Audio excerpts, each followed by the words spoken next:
আমার হাজবেন্ড মারা গেছে 8 বছর হয়। আমার শ্বশুর থাকাকালীন আমার 2 বাচ্চা আছে, ছেলে মেয়ে। আমার না জানায় আমার শ্বশুর 108% জমি আমার দেবরকে লিখে দিচ্ছেন। আর এখন মনে 8 থেকে 10% জমি আমরা পাবো। সে সম্বন্ধে ইসলাম কি বলে? আমার শ্বশুর মারা গেছেন। আমার শ্বশুর মারা গেছেন। না, আপনার স্বামী মারা গেছে আপনার শ্বশুরের আগে? হ্যাঁ হ্যাঁ হ্যাঁ। আপনার শ্বশুর আগে স্বামী মারা গেছেন, এরপরে আপনার শ্বশুর আপনার দেওরকে কিছু জমি লিখে দিয়েছেন না? হ্যাঁ হ্যাঁ। না জানাইয়া দেওরকে লিখে দিয়েছেন, এরপরে আপনাদেরকে কিছু দিয়েছেন?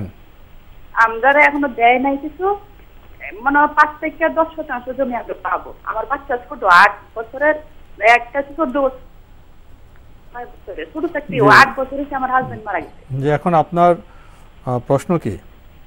আমার প্রশ্ন হচ্ছে ইসলাম কি বলে? এটা আমার সাথে বললেন। পেয়েছেন তো প্রশ্ন? প্রশ্ন পেয়েছেন? না, প্রশ্ন তো স্পষ্ট হয়নি। তার শ্বশুর মানে তার দেবরকে লিখে দিয়েছেন, এতে তার কি সমস্যা? তো উনি বলছেন যে দেবরকে লিখে দেওয়ার পর এখন 10% মতো জমি আছে, ওনার ছেলে বয়স 8 বছর, তো হয়তো এটা পাবেন। তো এইটাকে ওনার লিখে দিলেন ওনার ছেলেকে অর্থাৎ ওনার দেবরকে, আর শ্বশুর লিখে দিলেন, এটা কি ইসলাম সম্মত হয়েছে? ইসলাম সম্মত।